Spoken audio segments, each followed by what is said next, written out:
Le journal Étienne Nabédé. Mesdames, Messieurs, bonjour et bienvenue dans ce journal. En voici le sommaire. Réinventer une nouvelle spiritualité en Afrique basée sur la laïcité, c'est l'objectif d'un colloque international qui se tient depuis ce matin à Lomé. Une rencontre qui s'inscrit dans le cadre de la Journée nationale de la société civile. Nigeria, fin hier de la campagne électorale et place à la présidentielle de demain. Après un report d'une semaine, plus de 84 millions de Nigérians vont élire un successeur au président sortant Muhammadu Buhari. Candidat pour un second mandat, il a appelé les électeurs à braver tous les défis et à aller voter. Un sommet des chefs d'État et de gouvernement des pays du Sahel s'ouvre lundi prochain à Niamey au Niger. La rencontre va valider un plan d'investissement climatique de 400 milliards de dollars sur 12 ans. Ce programme ambitieux est la traduction des engagements des États de la région à travers l'accord de Paris sur le réchauffement climatique. Et puis sport, football pose ce week-end dans les championnats nationaux des premières et deuxième divisions de football. Raison évoquée, le congrès ordinaire de la Fédération togolaise de football.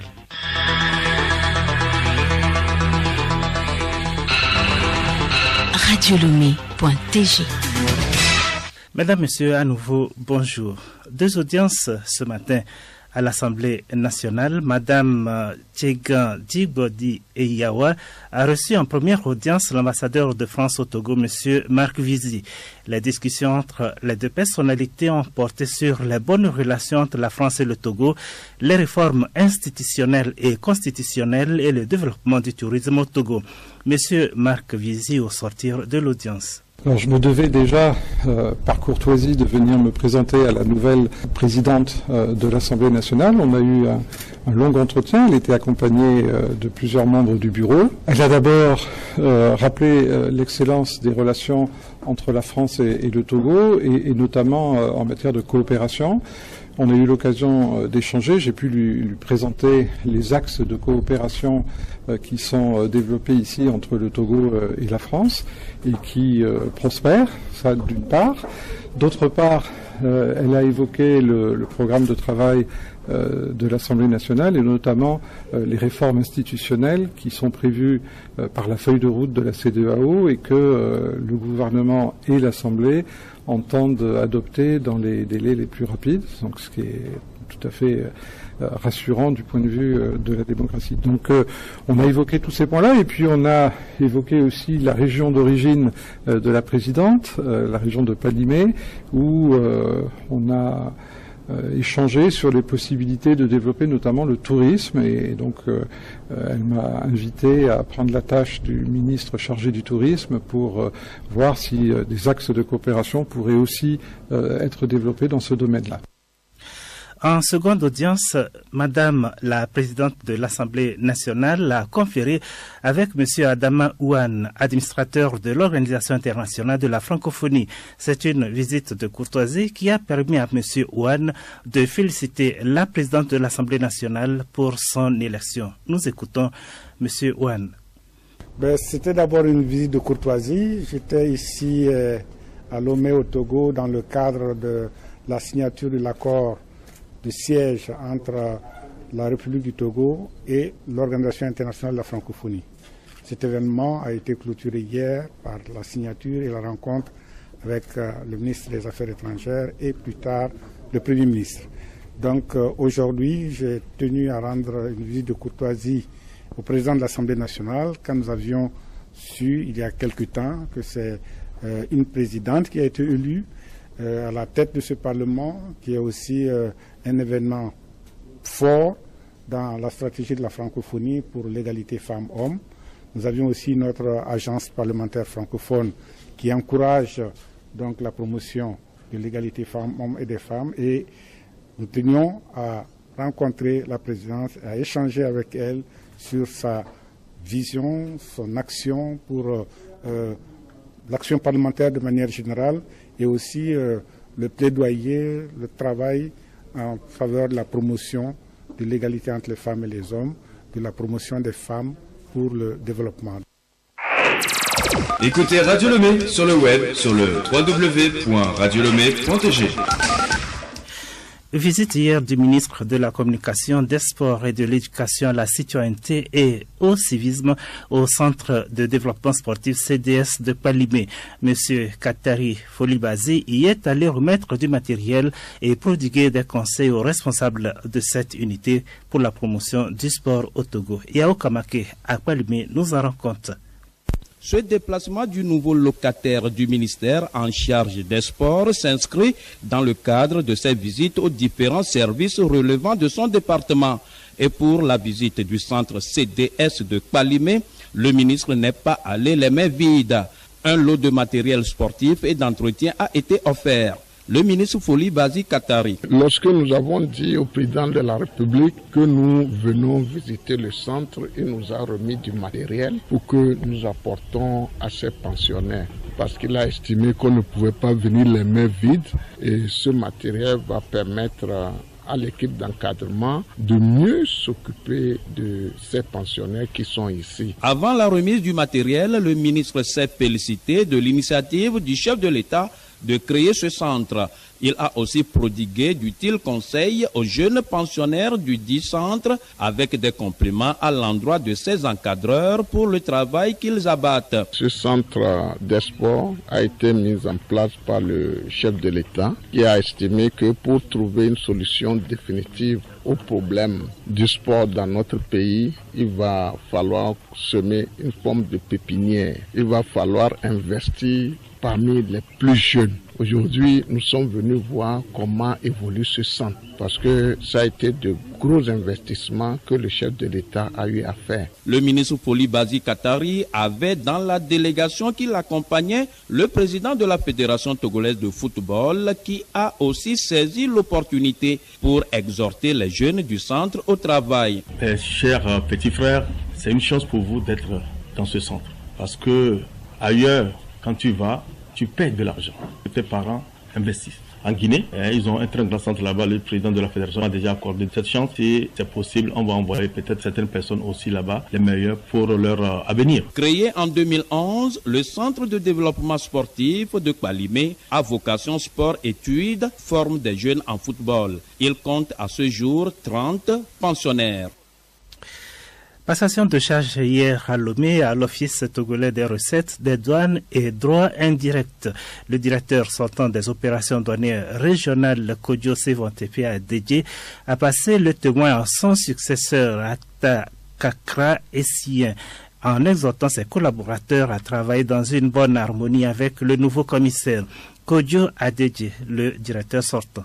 Et je voudrais, en ce moment très précis, rendre grâce à Dieu. Je dirai au personnel que le nouveau commissaire des douanes et droits indirects entrant attend de vous la même collaboration que vous m'avez accordée. Créer plus de synergie autour de lui. La douane doit continuer au sein donc de l'Office togolais des recettes, à continuer donc d'être une douane beaucoup plus moderne, une douane orientée vers la facilitation des échanges, une douane qui ne doit laisser de côté rien par rapport à ce que nous avons dans le concert de l'OMD en tant que notre maison à nous tous.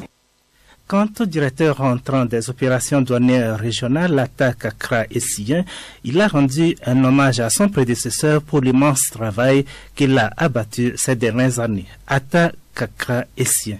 Je voudrais avant toute chose exprimer toute ma gratitude à l'adresse des plus hautes autorités de notre pays pour la confiance témoignée à ma modeste personne en me nommant à la tête du commissariat des douanes et droits indirects de l'Office togolais des recettes. C'est une nomination lourde de responsabilité que de devoir diriger l'un des deux commissariats opérationnels de l'Office. J'en appelle donc au soutien de vous tous grades confondus pour l'atteinte des objectifs assignés au commissariat des douanes et droits indirects. Le secrétaire général du ministère de l'économie et des finances, Patoki Badanam, a félicité le nouveau directeur avant de l'inviter à une parfaite collaboration pour l'atteinte des objectifs et du développement de cette institution. La même cérémonie de passation de charge a également été faite au commissariat général de l'OTIR entre le commissaire général sortant Kodjo Sevantepe Adedje et le nouveau commissaire général Koko Philippe Tchodié. Après un bref bilan de son mandat, M. Adedje a exhorté ses collègues de l'office à mobiliser assez de ressources pour le développement du pays. Dans son allocution, le commissaire général entrant, Koko Philippe Tchodié, a rendu un hommage à son prédécesseur pour les tâches qu'il a accomplies, tout en le félicitant pour sa nouvelle nomination au ministère du Commerce. M. Tchodié invite tout le personnel à un nouvel élan dans la poursuite des actions pour la modernisation de l'administration fiscale. Koko Philippe Tchodié, actuel commissaire général à l'OTR. Le président de la République, son excellent Faure Issa-Zomna Gnassingbé, vient nous faire un privilège et un grand honneur en nous confiant sa confiance pour diriger l'Office togolais de recettes comme commissaire général par intérim. Nous venons de procéder à la passation des charges entre le commissaire général sortant et moi-même, et nous avions passé en revue les différents résultats déjà enregistrés et auxquels nous devions faire face, comme je l'ai présenté tantôt. Le ministre de l'économie et des finances, Sani Yaya, a félicité l'ancien commissaire pour les actions qu'il a menées et invité le nouveau commissaire à travailler avec l'équipe dans une cohésion totale. Laïcité religieuse et tradition, quelle spiritualité pour une cohésion sociale en Afrique? C'est le thème d'un colloque international qui se tient depuis ce matin à Lomé, le cercle d'initiatives citoyennes pour le challenge et le changement climatique en Afrique, SICA, qui en est l'initiatrice. Qui en est donc l'initiateur, veut à travers cette rencontre d'une journée réinventer une nouvelle spiritualité qui puise sa source dans la laïcité pour un meilleur renforcement de l'état de droit. Hélène Assabi. Le monde actuel et l'Afrique en particulier est marqué par un radicalisme et un intégrisme de tous bords en matière de religion. Or, dans un état de droit, il n'y a pas de place pour des attitudes discriminatoires qui ne favorisent pas la cohésion sociale. Le cercle d'initiatives citoyennes pour le challenge et le changement en Afrique, SICA, a donc organisé ce colloque international afin de développer des stratégies pour orienter les populations à s'atteler à l'essentiel, la construction d'une nation démocratique à travers la réconciliation et le culte du vivre ensemble.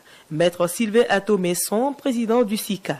Lorsqu'on met la laïcité au cœur de la pratique religieuse, au cœur de la liberté de la conscience, on promeut les droits de l'homme et on favorise l'état de droit. Donc nous pensons que la seule voie par laquelle nous pouvons renouer le fil et renouer les liens entre les Togolais, c'est de faire en sorte que les principes de laïcité, de liberté de conscience et de justice puissent prévaloir sur nos croyances individuelles qui sont du domaine privé et qui ne doivent pas pirater le domaine public. Ce colloque se situe dans un double cadre, la journée de la société civile au Togo et la rencontre périodique entre les membres du SICA et l'association franco-togolaise Solidarité Lorraine-Afrique SOLA. Jean-Luc Burguin, président de la SOLA. Notre contribution, puisque nous sommes déjà des vieux habitués du Togo, c'est de réfléchir avec un groupe de personnes initiées de comment on peut finalement travailler au perfectionnement intellectuel et moral de la société togolaise et africaine en général, comment on peut également travailler à l'amélioration matérielle et sociale en plaçant la question du libre arbitre et de la laïcité un peu au centre du débat. Cette journée de réflexion a regroupé juristes, philosophes, sociologues, adeptes vaudous, francs-maçons, rosicruciens et acteurs de la société civile et des partis politiques. Le journal Étienne Nabédé. Au Nigeria, les élections auront bel et bien lieu demain samedi. Plus de reports sur la commission électorale nigériane. Plus de 84 millions d'électeurs sont enregistrés et près de 120 000 bureaux de vote seront opérationnels sur le territoire nigérian. La campagne électorale, elle, a pris fin hier. Juliette Kandé. La commission électorale avait été l'objet de toutes les critiques pour avoir reporté les élections du 16 au 23 février, quelques heures seulement avant l'ouverture des bureaux de vote, arguant de graves problèmes logistiques. Cette fois, la commission n'envisage pas de report, a promis son président Mahmoud Yakubu. Cependant, ce n'est pas la première fois qu'une élection est reportée au Nigeria. En 2011, les élections générales ont été retardées de 2 fois et alors même que le vote avait déjà débuté, le président de la commission électorale évoquant alors une situation d'urgence avec de nombreux bureaux de vote sans matériel électoral. Le Nigeria s'était ensuite embrasé dans des violences post-électorales entre chrétiens et musulmans qui avaient fait plus de 1000 morts à travers le pays. En 2015, le gouvernement de Goodluck Jonathan avait également reporté le scrutin de 6 semaines, arguant des problèmes de sécurité dans le nord-est après des années d'enlisement du conflit contre les djihadistes de Boko Haram. Le président sortant Mamadou Bouhari, au pouvoir depuis 2015, cherche à obtenir un second mandat. Son principal adversaire et ancien vice-président Atiku Abubakar a lui rappelé jeudi que lors du scrutin de 2015, les Nigérians armés de leur seule carte d'électeur ont provoqué un changement de président. Samedi, ils en auront à nouveau la possibilité. Les chefs d'État et de gouvernement de 17 pays du Sahel tiennent lundi prochain à Niamey au Niger un sommet pour valider un plan d'investissement climatique de 400 milliards de dollars sur une période de 12 ans. Marie-Claire Pagnou. Ce plan concerne 17 États de la bande sahélienne allant de l'océan Atlantique à la Corne de l'Afrique. Très ambitieux, il est la traduction des engagements des États africains à travers l'accord de Paris sur le réchauffement climatique, a déclaré le ministre nigérien de l'Environnement, Al-Mustafa Garba, lors d'une conférence de presse. Un programme prioritaire est axé sur 6 projets visant diverses actions sur le terrain pour limiter les émissions de gaz à effet de serre et pour permettre aux populations de s'adapter au changement climatique, a-t-il expliqué. Ce programme prioritaire qui doit être mis en œuvre sans attendre sera soumis aux partenaires techniques et financiers lors d'une table ronde le 26 février à Niamey en vue de son financement, a-t-il conclu. À travers l'accord de Paris, les pays développés à l'origine du réchauffement du climat se sont engagés à mettre à la disposition de l'ensemble des États partis à l'accord les ressources financières nécessaires pour mener ces différentes actions en vue d'arriver à l'objectif global de limiter le réchauffement de la planète. Écoutez Radio Lomé sur le web sur le www.radiolomé.tg. Agenda culturel au menu cette semaine, le 50e anniversaire du Festival du cinéma africain FESPACO, la 2e édition du festival Tempo Dance et la fête traditionnelle et des ans dans la préfecture de Logo. Geneviève Pognon. Un vernissage sur la transhumance se tient du 20 février au 3 mars prochain à l'Institut français du Togo. Cette exposition qui a pour thème mobilité à risque se déroule simultanément à l'hôtel Onomo à Lomé. L'entrée est libre et gratuite. Autre sujet en vue de valoriser la culture et l'atteinte du développement local, la population de la zone Roma dans le canton d'Outivou, dans la préfecture du Logou, célèbre samedi 2 mars la 2e édition de la fête traditionnelle dénommée des ans ou la fête du palmier à huile. L'agenda culturel, c'est aussi Patnest Group qui organise dans les prochains jours la 2e édition du festival Tempo Dance. Le thème retenu pour cette édition est appui aux initiatives à l'endroit des enfants en situation de rue. Ce projet se veut un espace socioculturel dans le but de sensibiliser la population par le biais de la danse. Et puis, sachez qu'être à la fois fier du passé et tourné vers l'avenir, le FESPACO, le plus grand festival du cinéma africain, créé en février 1969, fête ses 50 ans. La cérémonie d'ouverture a lieu ce samedi 23 février au stade municipal de Ouagadougou qui se transforme en capitale du cinéma en Afrique. Le 26e festival panafricain du cinéma a sélectionné plus de 160 films de cinéastes de tout le continent, mais aussi de la diaspora. Le cinquantenaire consacré au thème mémoire et avenir des cinémas africains sera également l'occasion rêvée d'honorer les plus grands cinéastes africains et de projeter tous les films lauréats depuis un demi-siècle. Nécrologie pour refermer cette page culturelle. Le monde de la mode est en deuil. C'est l'un des plus grands noms de l'histoire de la mode qui est mort mardi dernier. Connu dans le monde entier, Karl Lagerfeld s'est éteint à l'âge de 85 ans. Un look de maquis rock'n'roll, cheveux blonds tenus par un catogan, lunettes noires, col de chemise rose, doigts couverts de bagues et une carrière internationale sans égale. À la tête de 3 marques, l'italien Fendi, sa propre griffe, Karl Lagerfeld, mais c'est surtout en tant que directeur artistique de Chanel qui a fait sa renommée. La maison française perd son maître. Du sport pour refermer cette édition, les championnats nationaux de football des premières et deuxième divisions observent ce week-end une pause, une courte trêve qui va permettre à la Fédération togolaise de football FTF de tenir demain samedi son congrès ordinaire. Henri Ochocho. L'objet sans nul doute qui sera au centre des discussions de ce 3e congrès ordinaire de la Fédération togolaise de football ce samedi sera les cas des violences sur les terrains de première et deuxième division. L'on a en souvenance les violences perpétrées sur les terrains de Kabou, d'Apaon, Lavier et plus récemment le cas de Badou, ce qui a même occasionné une réunion tripartite au cours de cette semaine entre le ministère des Sports, le CNOT et la Fédération togolaise de football pour trouver une solution idoine à ce fléau qui tend à gangréner le football togolais. Sûrement que les présidents des ligues et clubs mettront tout en œuvre pour une bonne réussite de ce 3e congrès ordinaire. La FTF toutefois a précisé dans un communiqué datant depuis le mardi passé que les compétitions reprendront le 2 mars prochain. Dossier nécrologie pour poursuivre cette page des sports, c'est ce week-end qu'auront lieu les cérémonies funéraires du confrère de la TVT, Alfred Kolane Nzonou, premier vice-président de la JST et chef de division des sports à la télévision togolaise. Décès survenu le 11 février dernier au CHU Sylvanis Olympio.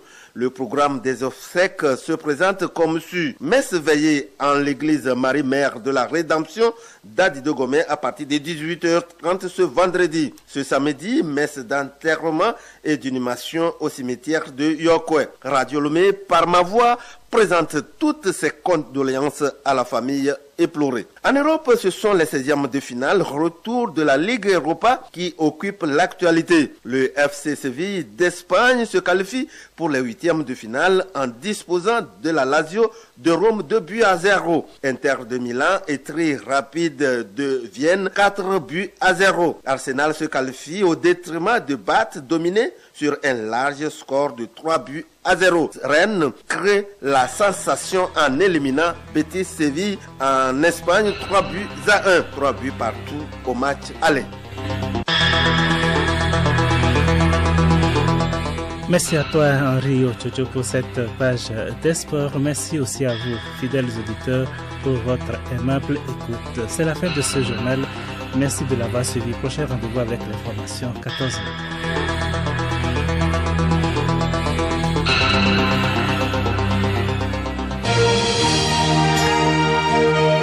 Radio Lomé, boîte postale 434, email radiolomé@radiolomé.tg. radiolomé.tg